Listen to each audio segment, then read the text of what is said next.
All right. Good morning, everyone. Good morning. So we're going to give it just a minute or so before we get started with our coffee chat today. I see we have 29 people with us so far. So good morning.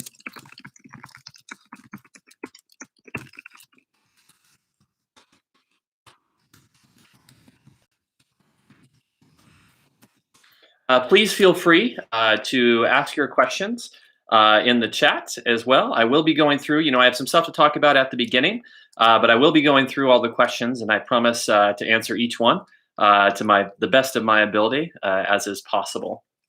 It looks like we have audio visual is doing okay. It doesn't look like we have any lag. I know last time the coffee chat got cut off, but I am here today getting ready for cap and gown distribution. So hopefully we'll have a bit better internet than I had at my house that day. All right, so I'm going to give it 30 more seconds here before we get started just to allow some more folks to come in, and then we will be off and away.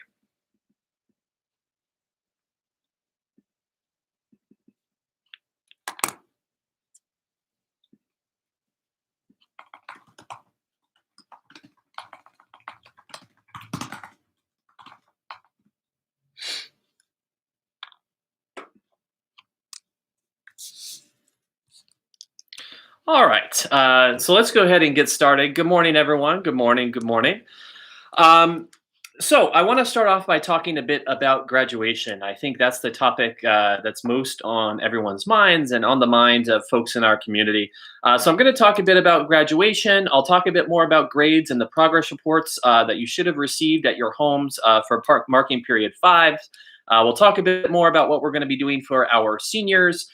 We do have some updates on summer school that we'll be sharing as well. We do have a summer school coordinator that we just hired, so we're super excited about that. And then I want to maybe give you an inkling of a cool partnership that we have coming up with City Council regarding tech distribution and refurbishment of devices to make sure all our students have access to technology and devices. So that's a little preview. Feel free to add your questions into the chat, and I will make sure that I go through and answer each and every one of them. I promise. All right, first thing I want to talk about is graduation. So, our senior class is amazing. For 4 years at Evergreen, they have been doing fantastic work. It's the class of 2020, the first class in the new decade. And we really want to celebrate them and send them off in style. Their accomplishments are fantastic. We have 34 valedictorian candidates this school year. We'll see how many we end up with, but that's great and just really shows the dedication of our student body. And so it's really important for us to celebrate our senior class, but also celebrate it in a way that's safe. So after the shelter in place started and after school was closed on March 13th, the first thing that really started going through our mind was how do we continue the programs and the celebrations that we have had so far and that we've historically done for our students. Some of you who've had children at Evergreen before may sort of know what we usually do for graduation. Our preferred venue is the San Jose State Event Center, and we've had it at different places in the past. We've had it at the Convention Center, we've had it at the Fairgrounds, we've had it at Independence High School, but the San Jose State Event Center is really our preferred venue. And the reason why is it doesn't have the largest capacity, but it typically can hold about 5,000 people, and that's usually as many as we have at our graduation is 5,000 people. So when you're thinking about being able to safely hold a traditional graduation ceremony like we do usually, I like to equate it to like baseball. If the minor league baseball teams like the Giants can play and can start having a crowd, then we'd be able to hold our own graduation ceremony. But, it was pretty clear early on that large gatherings of 5,000 or 6,000 people just aren't going to be possible. So some of the alternatives that we started looking at was things like drive-through graduations or drive-up graduations, potentially out of the Berryessa flea market. And the idea would have been that I would have been up on the stage with maybe another dignitary or two, and then some students would walk out, seniors would walk out across the stage, we'd wave, maybe toss a diploma, some sort of socially distanced way, and then they'd get into their car and leave. And we had already been sketching out some plans for how that could work. Unfortunately, and you may have seen this in the paper, but the Santa Clara County Public Health Department is not allowing any of those types of gatherings or celebrations, even if folks could stay in their vehicles. I think the logic behind it is that you may have some folks who aren't family members deciding to get in the same vehicle, or maybe that folks will get out of the vehicles and that there could be exposure that way as well. So I understand, no one is as disappointed as we are here at Evergreen to, not being able to do an in-person ceremony. We spend a ton of time with our seniors. For many of us, we've known them for 4 years. And so please know us more than anyone else really want to celebrate our seniors and send them off in style. Unfortunately, though, that's not going to be possible, it looks like, in May or June and beyond as well. And so we really have to start looking at the choice of, what do we do to celebrate our seniors? If we delay indefinitely into the fall, a lot of our seniors are going to be off to college into the next stages of their life, physically, either moving out of the area or just emotionally being in a new stage where now I'm looking at my college classes and high school's kind of in the rearview mirror. And sort of the second concern is also the concern that COVID-19 could make a comeback, and that this be the second wave in the fall as well. And that if we choose not to celebrate our seniors now and kick the can down the road, we're taking a gamble. And the gamble would be that we'd be able to hold some sort of ceremony and that COVID-19 wouldn't come back. Because if it comes back and we miss that window, we would end up having to cancel again, and we would let down the senior class again and really leave them in a situation where there wouldn't be any celebration. And it was a hard decision to make, but ultimately I think it's important that we celebrate the senior class, that we provide closure to their high school experience. And the way we're going to do that is with a virtual graduation. And so what that looks like is that you're going to have kind of like a traditional ceremony in the sense that I will give a speech. Students, the ASB president, valedictorians will give speeches. And then there'll be a virtual processional where students' names will be shown, their honors will be shown, the list of colleges they're going to will be shown. Students will be able to submit photos of them in their caps and gowns as well. And the really cool thing is students will be able to submit 20-second individualized video messages. And so this really allows the senior class an opportunity to be creative in how they celebrate themselves graduating. And what message they send to their loved ones and their families. So that's what we're doing. It's a hard call, but in terms of safety of our students, our staff, and our families, virtual graduation, it was kind of the only option as of then. We did survey the senior class and get their input, and it was clear from surveying the seniors that they also liked the idea of coming back for a celebration and reunion, hopefully in the December break. If the public health guidelines allow. And so what our plan is to do a virtual graduation on June 8th at 5:30. And then in December, we hope to hold a celebration and reunion for our senior class that coincides with, college breaks. So students would be here as well. And then we can celebrate them that way. So that's kind of the rationale and the thinking behind graduation. I know there are different opinions on this. I can tell you it's challenging when we have some parents that, believe that the government's not doing enough to protect society from COVID-19. And then I have some parents that believe that COVID-19 is not a big deal and that we should hold a ceremony with 5,000 people. So really our focus is just what can we do for the senior class now that's permittable and that celebrates their amazing accomplishments. So I do believe the virtual graduation will be a great show, and I'm optimistic about the celebration in December. So that's a quick update about graduation. Please, for our folks who are joining, I see we have around 70 people or so here so far. Welcome. Feel free to ask questions in the chat. I will be answering them in just a moment. For other students, we are doing PE clothes pickup this week. And makeup is next week in a socially distant way. So if your student has a PE locker that needs to be cleaned out, please ask them about their school loop email. They should have received an email from Mr. Bustani with time windows. We split up our students to spread it out as much as possible so we don't have hundreds of students coming at the same time. And then we have markings on the ground that are 6 feet apart where students are coming and cleaning out their PE lockers. So please, have your student check that email. We do want to get students their workout clothes back, and so we can clean the lockers this summer in preparation for the fall. So we will be getting to that next week. Progress reports. So I'm hoping that most of you should have received by now the progress reports in the mail from the district office. There is an email option that I think we're going to start turning on, but we wanted to make sure we mailed those. So if they're not there yet, they should be coming soon. And I saw a question already. I saw something about grade floor grades, so I'll talk about that now. The grades that you see on that progress report for your student, those are the March 13th grade floor grades. So what that means is that is the lowest your grade that your student can get for that class for the semester. It can't go any lower than whatever is on that progress report. Now, it can go higher based on what your student does during distance learning. So that's kind of how it works with that grade floor. You can take a look at School Loop. Just remember, though, that some teachers have created a second gradebook in School Loop to keep track of their averages so they don't mess up the average from before March 13th. So you're going to want to make sure you know the progress report grade floor grade. It won't go any lower than what it is on that progress report.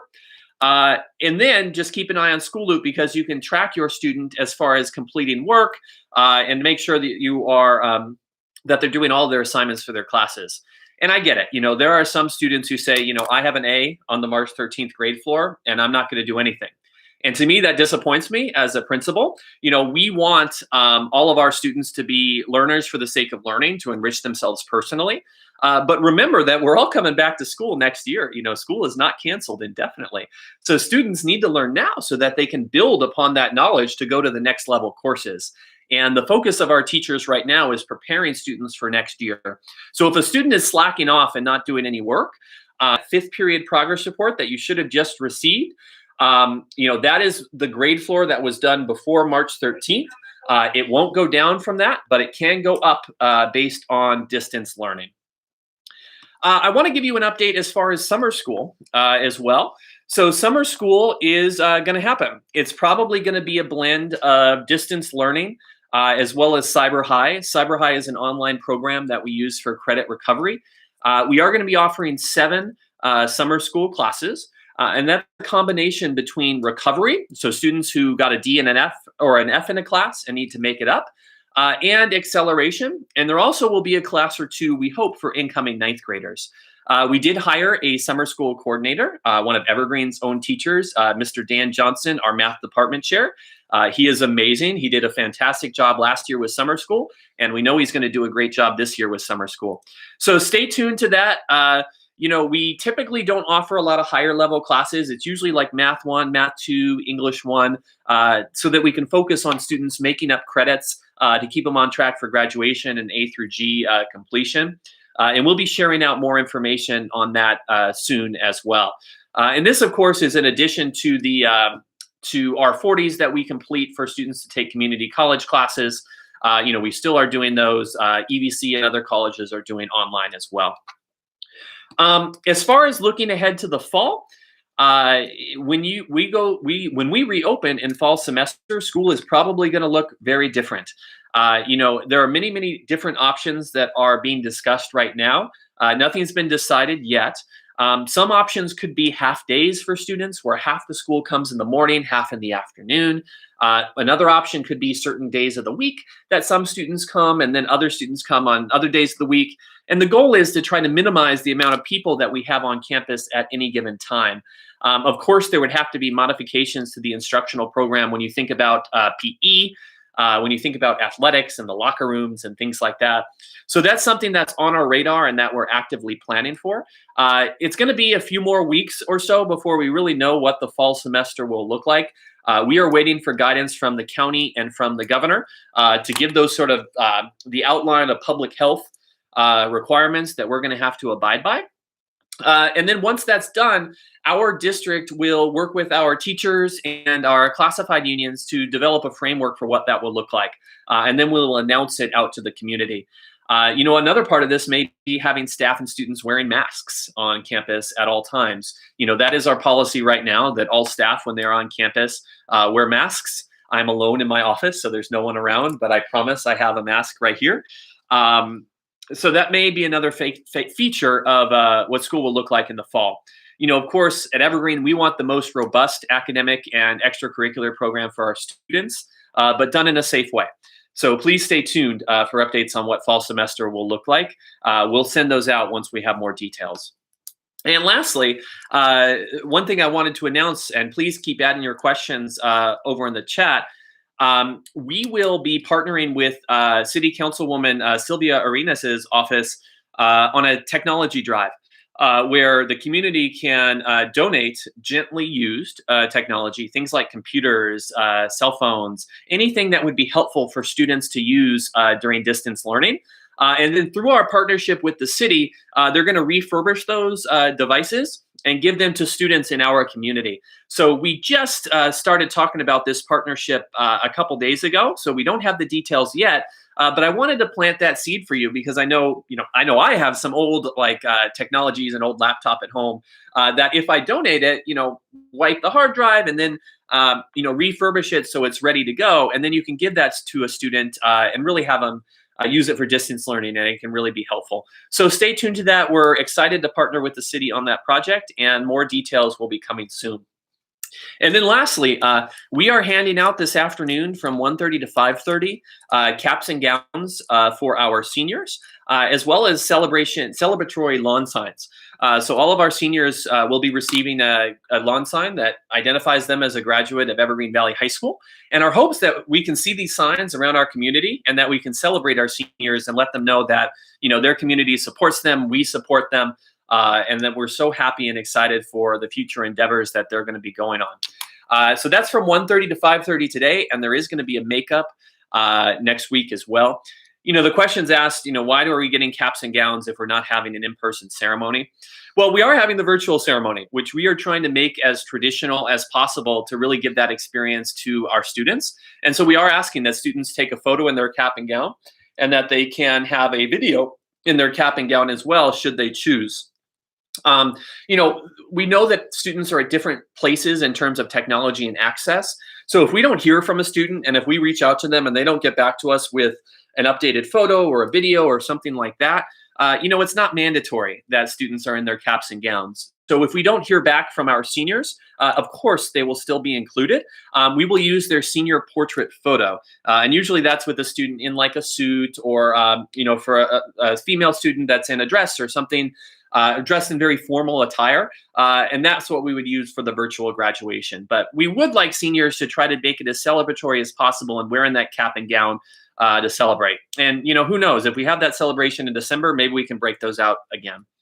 All right, so please feel free to ask your questions in the chat. That's about all the updates I have, and so I'm going to get ready to go to the questions. I see we're up to 85 people, so welcome to our newcomers. It's great to have you joining us here today. So I'm going to go through the chat and start looking at some of the questions. All right. Hello, Ms. Gupta. I see. Can we get a glimpse of the cap and gown? I wish... Yeah, I don't have mine in my office here. They are all in about 30 boxes in the package room a few doors down from my office, so I don't have them here. They look kind of like last year's. I believe we do all black. Students can all wear black, and those will be distributed. So I'm sorry I can't preview it, but if you have a student that's going to pick it up this afternoon, you'll be able to see it. If you look at our website, I think we have some old graduation photos, but yeah, it's the standard black gown and cap with a little tassel. And part of the virtual graduation ceremony as well, we'll be having students move that tassel over, to symbolize that they've ended their high school career and are moving on to the next, part of their educational experience. So thank you for that question. Good morning, A. Good morning, Dorisis. All right, An Lam. Good morning. Can you clarify how the grading floor works? Great question. Our district chose to do a grade floor rather than pass or fail. And I think it's a better outcome for students, but it does lead to a higher degree of difficulty in terms of explaining, what the grade floor is. But I think it's worth it for a few reasons, and I'll share those in a second. So March 13th was the last day that we were in school in person together. And we know that the announcement went out around 1 o'clock that day that schools would be closed, for a few weeks. And then, of course, it was extended for the rest of the academic year. The district and we wanted to honor the work students had done up to that point, right? We were 2/3 of the way through the semester when we ended up closing. And so some districts have chosen to go to pass-fail, but that doesn't really honor the grades that students earned prior to March 13th. So But we know that when students are learning from a distance, that there's different access to technology, right? We know some families don't have computers or internet at home. We know that some parents may have lost their jobs, and so there can be impacts on home life. And we know that not all homes necessarily have a quiet place for students can study. So when you try to grade on things that happen during distance learning, it's not equitable. It's not going to be fair from one student to another. But we still want to provide students the opportunity to raise their grades. So I'll try to sum it up. I'm talking a lot here. The grade floor means whatever grade your student had on March 13th, it can't fall from that. It cannot go any lower. It can only go higher. So the March 13th grade floor grades, those are the ones on the progress report that you just received in the mail within the past few days. Now, through distance learning, your grade can go up. So grades can't go down from that grade floor, they can go up. So please make sure your student is completing all the distance learning assignments so that their grade can rise. Now, if a student already had A's, well, yeah, they're going to keep those A's if that's what the grade floor grade was. But if they had lower than an A, their grade can still rise. And so that's a way that we kind of honored the work that students did before March 13th and before we closed. Maintain equity, so students' grades can't be harmed if they can't access a computer or the internet, but it still allows an opportunity for student grades to go up. So that's what the grade floor is. You know, I know sometimes on School Loop, the grade may show that it's lower than the grade floor grade. But on the semester grade, that's the only one that matters. Remember, the semester grade on the transcript's the only one that matters. So that's the grade floor, and it can only go up from there. So thank you for that question. All right.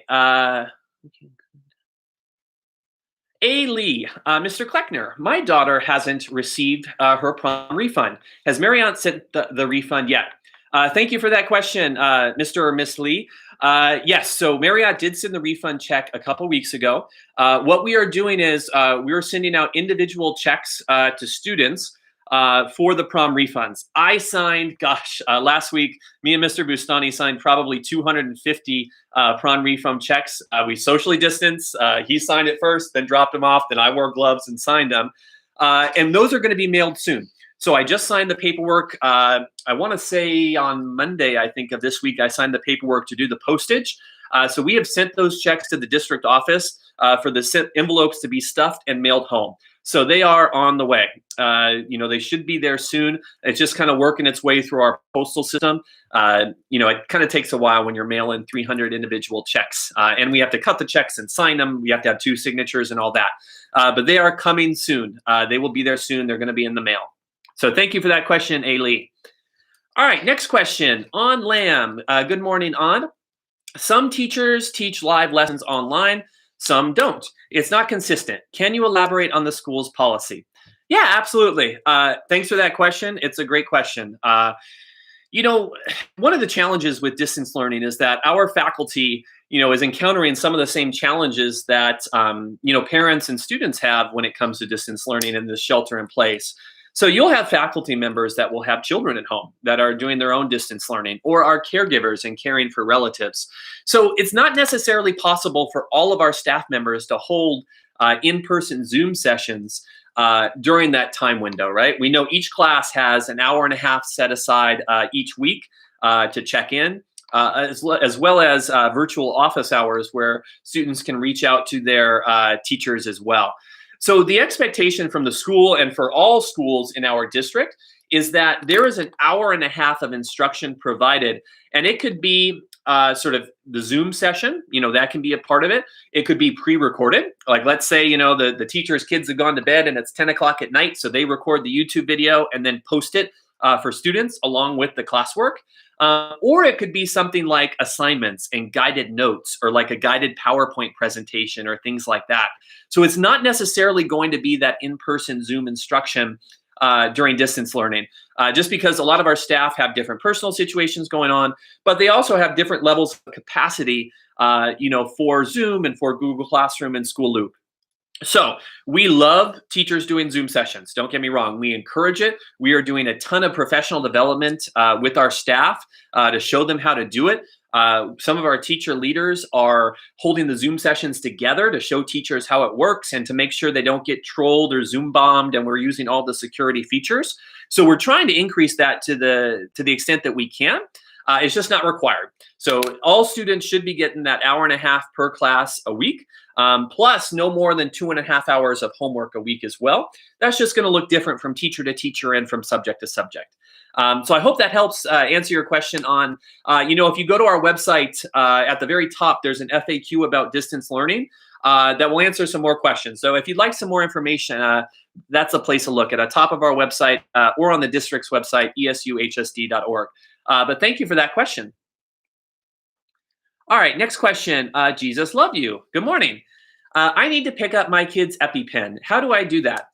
Great question. I'm going to ask that you send me an email or send Mr. Bustani or Dr. Hamilton, our APA and our Dean of Students, an email.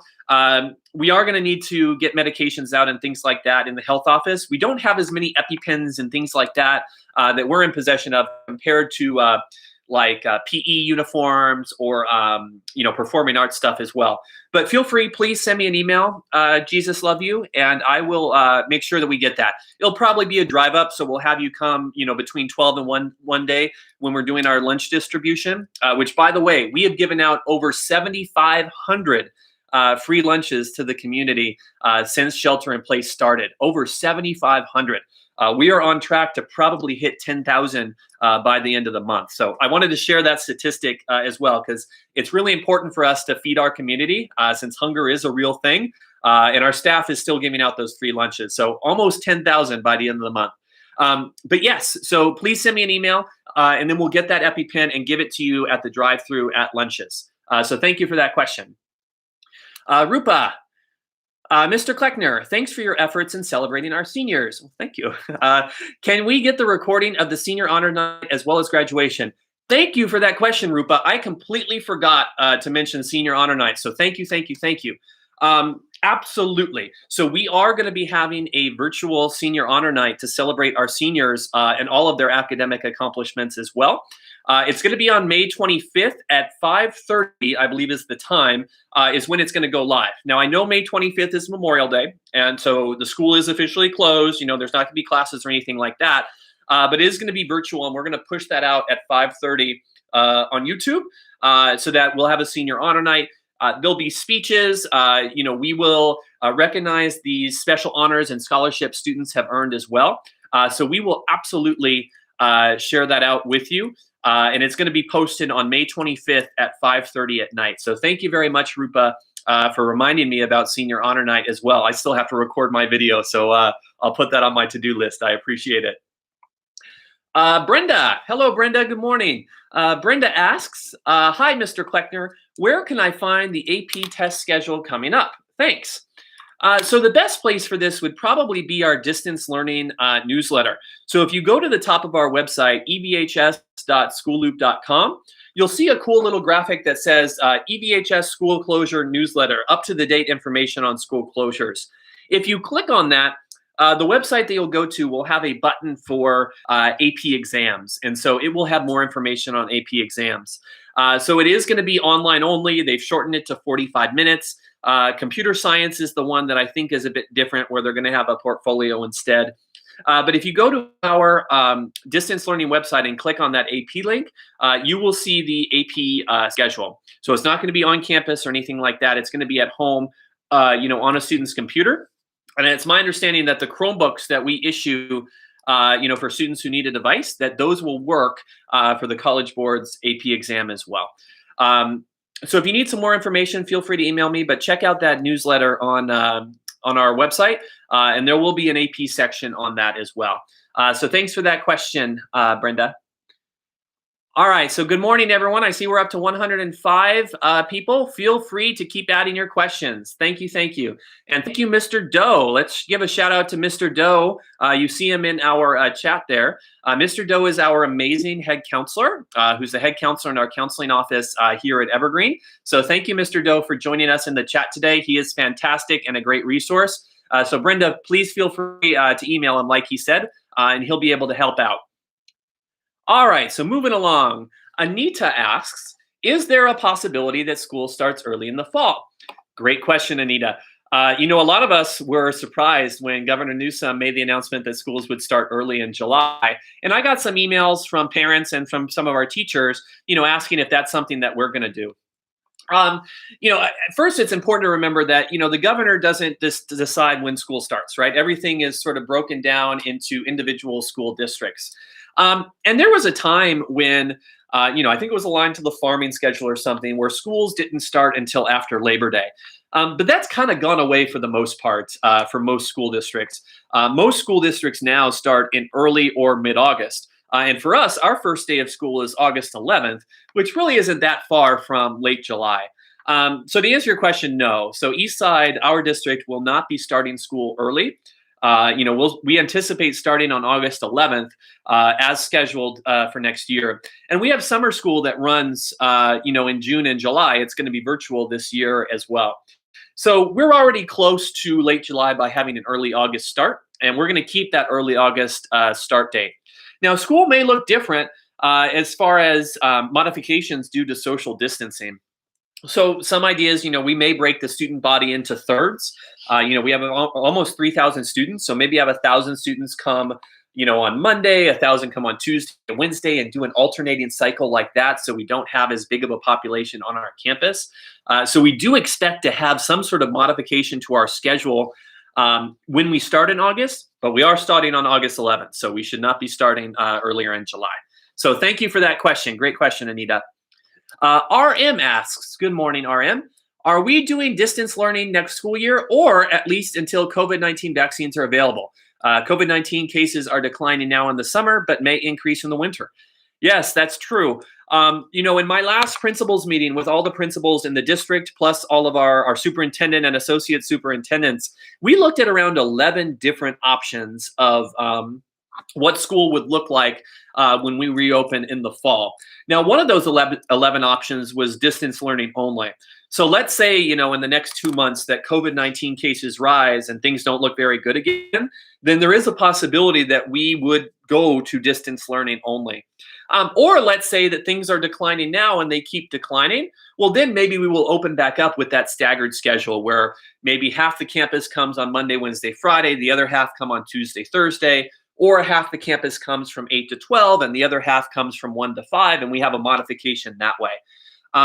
So those are some of the options. There's all sorts of ways that you could break up our campus and hold these classes where you have fewer kids on campus and in classes. It's probably not realistic that we'll have smaller class sizes. I know Governor Newsom mentioned, bringing class sizes down to 15. That's hard. You have to hire more teachers if you're going to do that. And that ends up being just way, way, way too expensive.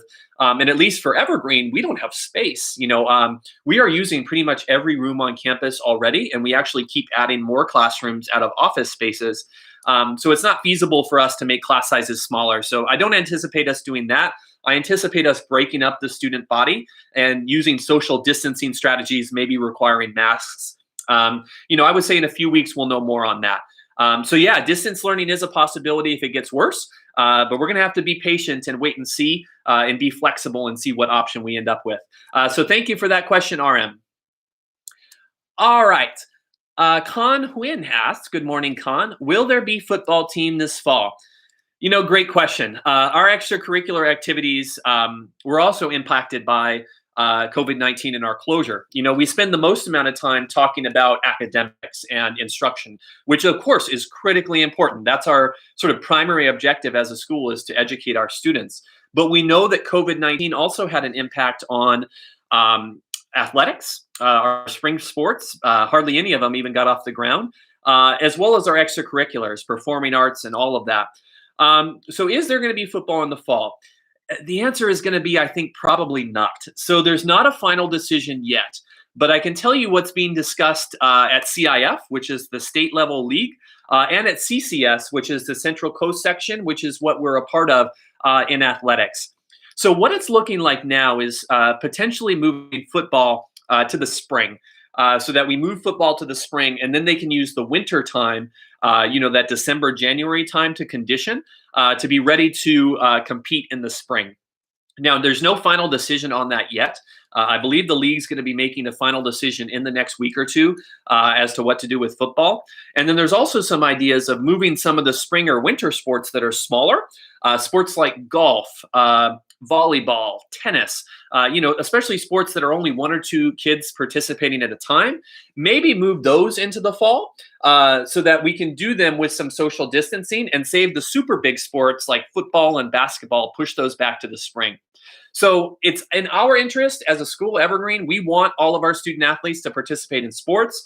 So does CIF and CCS and BVAL, all of our leagues that we're a part of. It just may be moved around.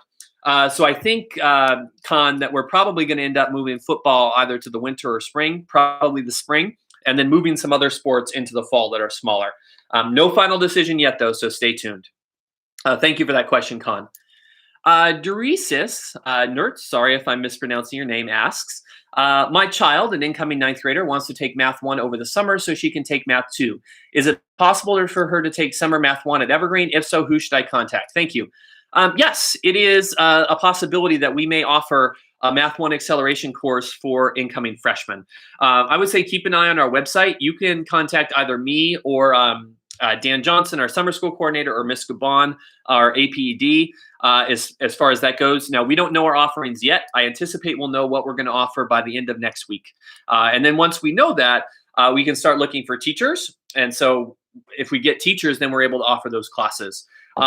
Of course, if you're an incoming freshman, there are also those enrichment classes as well in the community that a lot of our students participate in to leapfrog math courses.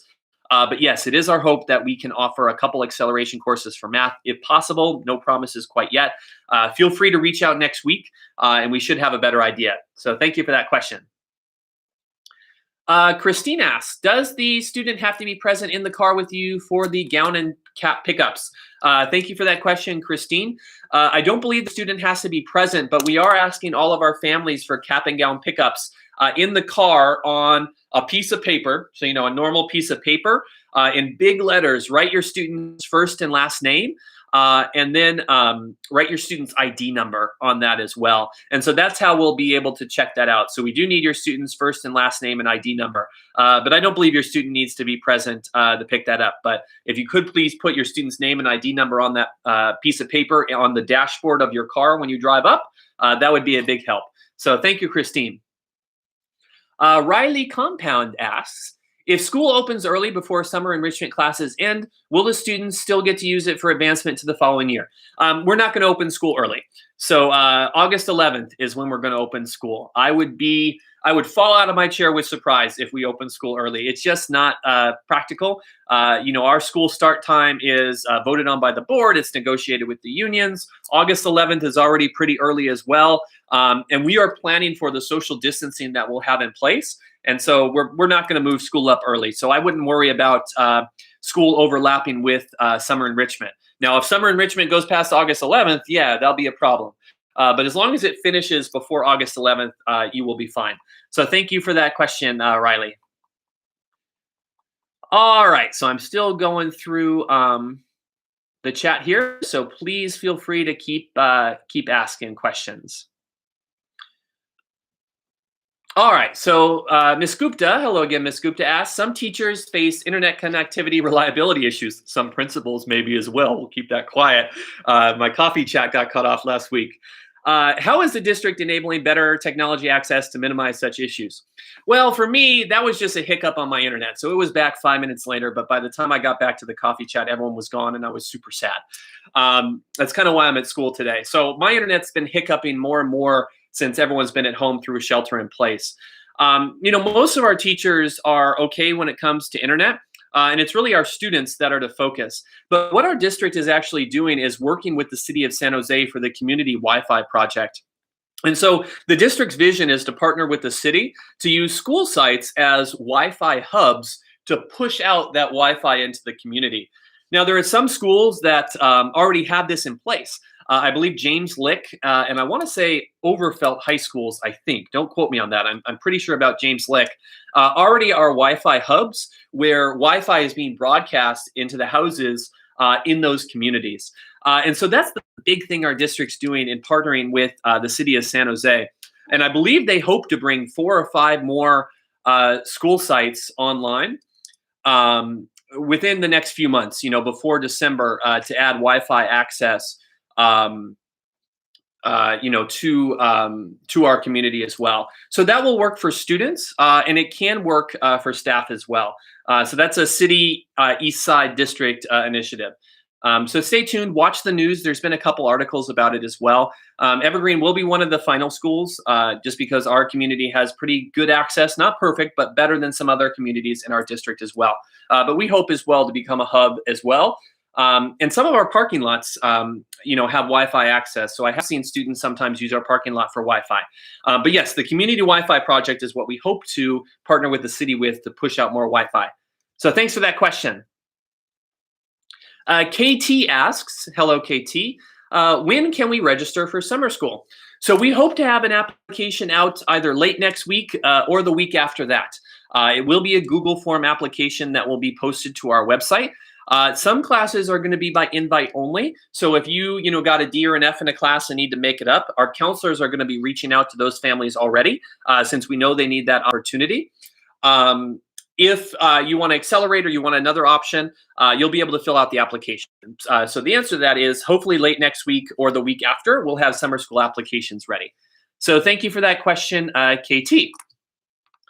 All right, Beatrice asks, good morning.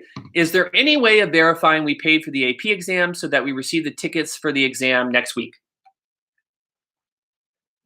All right, excuse me. Yes, go ahead and please email either myself, if it's easier, or Miss Gubon, our associate principal, or APD, and we can double check to make sure that everything went through all right for your AP exam. So Beatrice, feel free to email either me or Miss Gubon, and we can double check. Ms. Gubon does oversee AP testing, but if it's easier to email me, feel free to email me and we can check for you and let you know. So great question, thank you. Da Ka asks, could you please update us on the proposed block schedule? So good question, Da. Unfortunately, we held a vote for moving to a block schedule with our staff. So the rules are basically that if you change the workday or sort of the schedule for a school, you need to get 2/3 of staff voting in favor of it. And so the vote ended up basically 50-50, maybe a teeny tiny slim majority in favor of a block schedule. So it wasn't enough, the 2/3 of staff that we needed to officially transition to a block schedule for next year.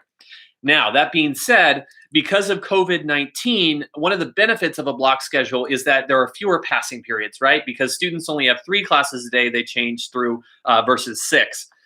So we will probably be on a block schedule with social distancing due to COVID-19. I anticipate, though, that would be temporary, though. So unfortunately, there wasn't a vote to move forward with block for next school year, but we hope sometime in the future we can have our official schedule transition to that. So stay tuned on what the block schedule will look like in the fall. Thank you for that question, though. Con Huynh asks, if mask is required when school starts again, will the school provide masks? Great question, Con, right? So there's so many logistical questions that are present in this new normal that we find ourselves in, right? And one of it is masks and face coverings. So that is a conversation that's being had at the county superintendent level, of whether or not that we provide masks to all students or if we require it. There are YouTube videos out there that show students how to make them out of an old t-shirt or something like that. So I would say stay tuned, Con.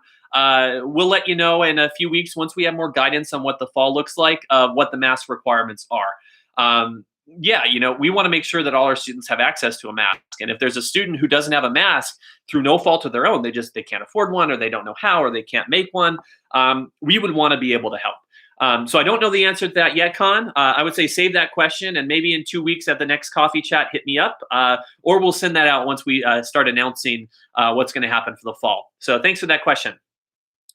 Marianne Sabong asks, hello, Marianne.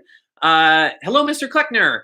Is the application for summer school already open? Not yet. So we hope the application for summer school will come late next week or the week after. So we hired our coordinator yesterday, Mr. Johnson, our math department chair. He's awesome, great teacher, great coordinator. He'll be great. And we're going to finalize what classes we want to offer and what teachers we have available.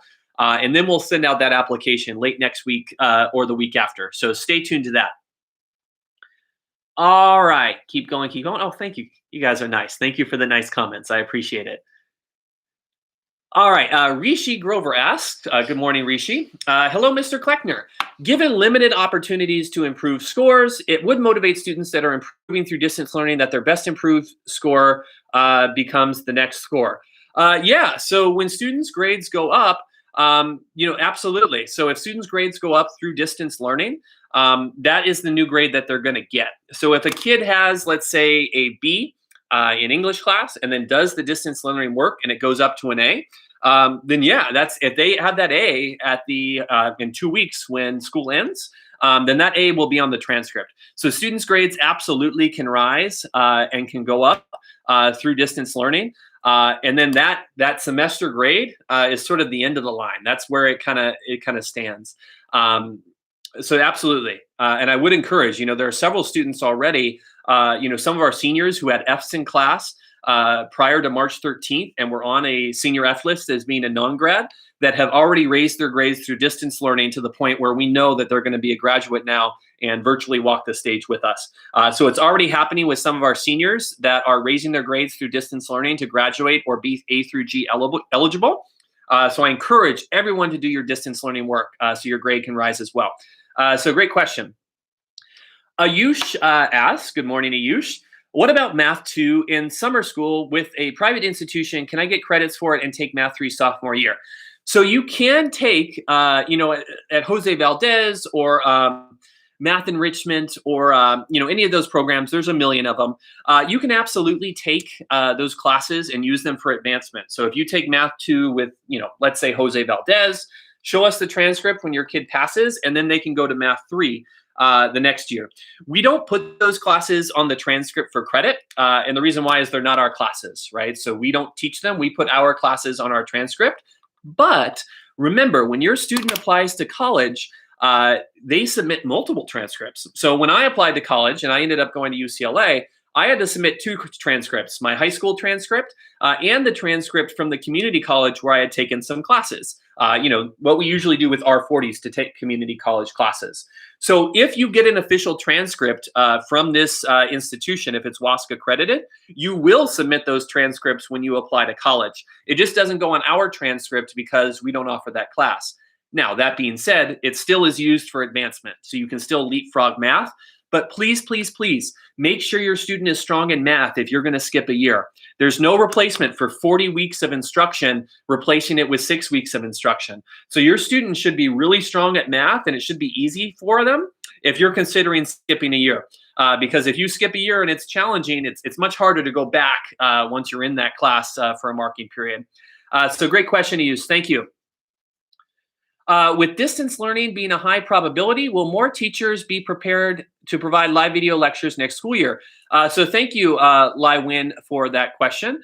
We have been discussing this as principals throughout the district with our superintendent and have been brainstorming various ways of what distance learning would look like. I would love there to be a video component for that. We're going to have to see what happens with the social distancing guidelines and public health. But I do think that having a common platform would be helpful. All of this is negotiated with our district and our teachers union based off of the public health guidelines, right? Since it is a change in the contract, because the contract can't apply to distance learning, it has to be negotiated on. I would hope for there to be something similar to that. We're going to have to wait and see what happens. Now, what we're doing to prepare for that possibility, though, is developing capacity of our teachers with distance learning. So we're holding professional development sessions on how to use Zoom. We're having one-on-ones with teachers virtually on showing them how to run those Zoom sessions so that it can be done successfully. So we will see what happens if we have to go back to distance learning. I hope we don't. I really hope that we're back in person, even on a staggered 3-day-a-week schedule. If we do, though, it will be a new agreement, and we'll see what ends up happening with that. So great question, though, Lai. Thank you for that question. KT asks, can the student get into ECS in sophomore year if they can't take CS in freshman because of restrictions of 2 electives only? Great question. KT, I can tell, is in the know using all our acronyms that we use at Evergreen. So ECS is Exploring Computer Science, and then CS, of course, is Computer Science. Freshman year is actually one of the few years that students get 2 elective slots, right? Sophomore year, you add world history, so you're down to 1 elective slot. The computer science classes, the first seats are set aside for students in the computer science pathway. And remember, the computer science pathway is not designed for students who are expert coders or programmers already. It's designed for students who are beginners and want to learn. So sophomores potentially can get into exploring computer science, but it's not likely because most of the seats are devoted to the academy and the pathway students. So you can talk to your counselor, but I would say it's not likely just because we have limited seats available. Now, what we do in that circumstance, if your student is interested in computer science and they can't get into the classes that we offer, is we will sign the R40 for them to take that class at the community college. So it's a possibility. No, though, for sophomore year, most students are taking their language as their elective because you do need the 3 years of language to be competitive for A through G for university applications. So most of the time you have that language as that second elective slot because you start freshman year, or if you don't start freshman year, you got to start sophomore year. So thank you, KT, for that question. Oops, my chat skipped here. All right. Arcana asks, hello, Arcana. Would you know when the R40 will be approved by the counselors? We got us an email saying it was knowledge, but it hasn't been approved. So they usually try to do it within 3 days or so. Doing it remotely kind of messes up our usual process and our quick turnaround. But usually should be 72 hours or at least I would say a week turnaround. I know the deadline's coming up, but the counselors are processing a ton of R40s. I want to say they processed over 100 or over 200 rather so far just for this summer alone. So they are processing them. Just remember, though, we have a huge demand for summer R40s, and it's a little more challenging for us to process that volume when we're remote. So they're working on it. And if you haven't heard back after a week, please send Ms. Gubon and your counselor an email. Thank you. Martha asks, hello, Martha again. When will yearbooks be available? They are finishing up the yearbook this week. So our ASB and yearbook committee, along with Miss Y, our activities director, they have been busy working hard this week to finalize the yearbook. You can still order. So please, if you want to order a yearbook, you can still order one. So please put in that order. We do it through a website called treering.com. And our yearbooks are shipped. They're mailed to your home. So you can still order one and you can still have it shipped to your home. So they're almost finished and they're going to start shipping here within a couple weeks as soon as we finish it up. Vivian Wong asks, hello, Vivian. When is the last day for staff and counselor availability? So the official last day of school now is May 28th. May 29th is the official last day of work for our certificated staff. So that's all counselors, that's all teachers. So May 29th is going to be the end of the work year for our teachers and for our counselors. You can try to email them, but no, since it's summer, they're not at work, so they may not be checking email. You're welcome to email administration. We don't get summers off. I get a couple weeks off in the summer sometimes that I take, but we stagger it so that at least one of us, usually 2 of us, are around to answer your questions. So when in doubt, feel free to email us. But May 29th is going to be the last day for teachers and counselors. If there's any grade questions or things like that, remember, grades can always be changed. Semester grades can be changed. So if a teacher made a math error or something like that, they can always do a grade change form to change that when they come back in August, or we can have a meeting to hash it out. But know that May 29th is going to be that last day. So thank you. All right, Ms. Gupta, shout out to EVHS PTSA. Absolutely. Our PTSA is amazing. They raise tens of thousands of dollars for Evergreen Valley for a variety of different projects to support our students and our staff. PTSA is going to be out here this afternoon in the heat, helping us hand out caps and gowns. PTSA sponsors our Learning Lounge, which is our tutoring center that we hold 3 days a week on Saturday. That is all paid for by PTSA. Please, if you're not a member of PTSA, please be a member, evhsptsa.com. They're going to be releasing a virtual donor wall as well. I really want as many parents as possible to be members. Evergreen, we don't get as much funding as some other schools because we're not Title I. We don't have as many students receiving free or reduced lunch, so we don't receive a lot of federal funds. We rely on our PTSA to support our extracurricular programs and academic programs. They are amazing people. Please join, become a member. It's only, I think, $10 or $15. Ms. Gupta can correct me in the chat. So please, please, please, please become a member of PTA. Thanks for that shout out. Joe asks, hello, Joe. Hello, Principal Kleckner. Studies have shown professionals working from home typically put in 3 more hours a day. Just wanted to get some perspective from educators on this topic as well. That's a great question, Joe. I really appreciate that question. I've noticed there's this creep that happens with working from home, right? You have to have a balance in life, especially in education. And I'll say as an administrator for a school that has almost 3,000 students, like you have to turn it off at some times or you will go crazy and you'll burn out. It was easier for me to say, once I leave school, I get here at 7, when the school is open, and then I usually leave at 4. That's my official end time. And of course I stay for evening events and things like that. That's already a long day. And I would usually not check email that much at home, or at least I would try to minimize that. But yeah, since we've done work from home, there's been this creep, and I find myself waking up, around 7:30 at the same time getting on email, and then I see myself at 6 o'clock and I'm still on email because everyone has these different sleep schedules and is responding. So anecdotally, I have seen that for me at least increase where I'm answering a lot of emails, things like that, and so I'm really having to take a step back to make sure that I don't go crazy and burn out myself. So that's a great question, Joe. I would find that that's accurate, that there's been some creep, whereas I'm putting in more time in front of a computer than I would have if I was at school. So great question. Anant Rao asks, if the GPA goes up, does the student rank go up as well? If not, could you please explain how class is determined? So it may. So GPA, you basically rank GPAs for the whole school. And then, whoever has the highest GPA is number 1. Now, of course, there are many, many students, 34 valedictorian candidates right now that have a 4.0 GPA. So there are 34 students that have a number 1.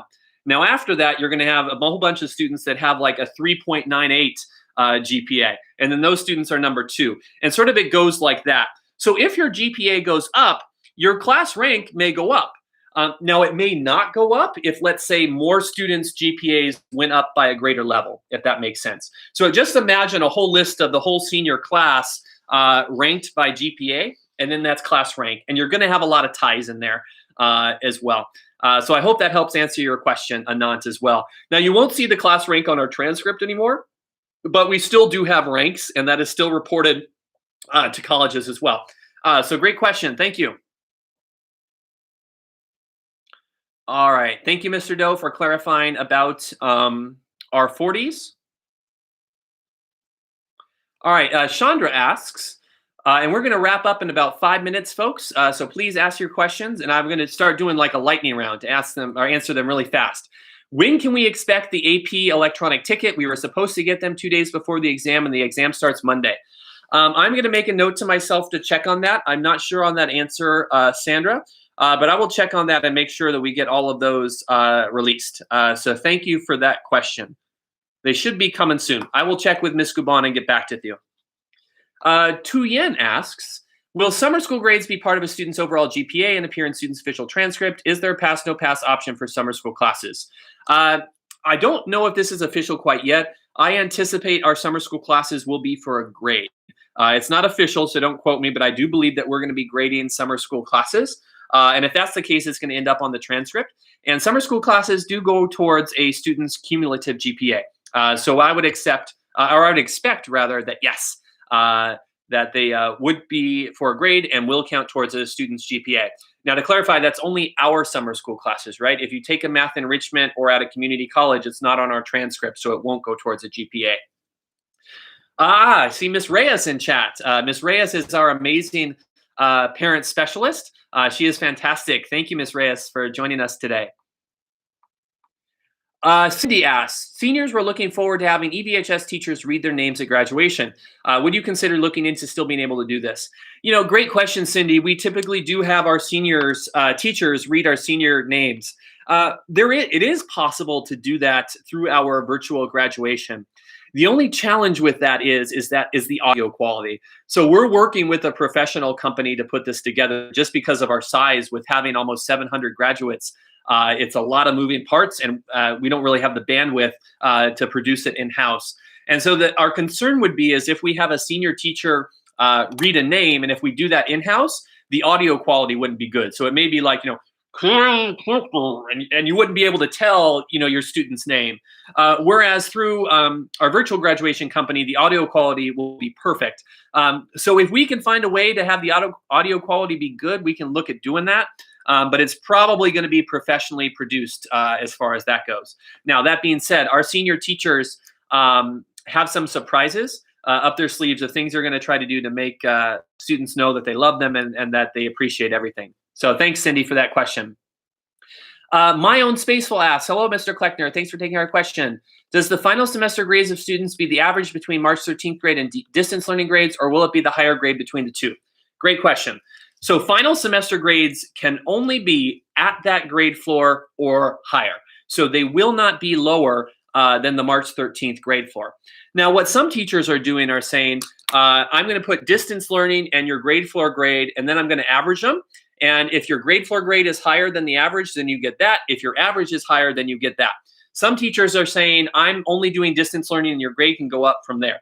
So to answer your question, if the teacher is averaging grade books, it will be the higher grade between them. If the grade goes up during distance learning, it'd be the higher grade, but it would never be lower than that grade floor. So great question.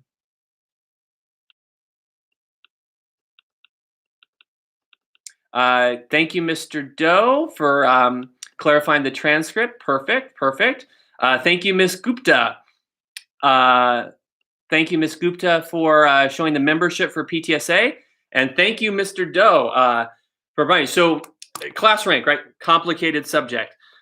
So if we have 34 students who get a 4.0, Mr. Doe clarified for me, then the student with a 3.99 GPA would be ranked 35. So technically, it's like, yes, they're number 2 in terms of GPA, in terms of 4.0 and then 3.99. But Mr. Doe is correct, and of course our system's correct, is that you still have 34 people ahead of you. So you would be ranked 35 if you had a 3.99 GPA, and 34 people had a 4.0 GPA. So thank you, Mr. Doe. I'm so happy to have these backups in this YouTube Live. I got PTSA, I got Ms. Reyes, I got Mr. Doe. I really appreciate it. Okay, folks, I am getting ready to sign off for today. I really appreciate all your questions, and I appreciate your support. It's not easy being apart from our students. It really pains us. We miss it so much. We're looking forward to hopefully being back in the fall. So I hope to have another one of these coffee chats in 2 weeks from today. So I hope to come back with some updates and more information. But until then, stay safe and healthy, and have a good afternoon. Bye, everyone.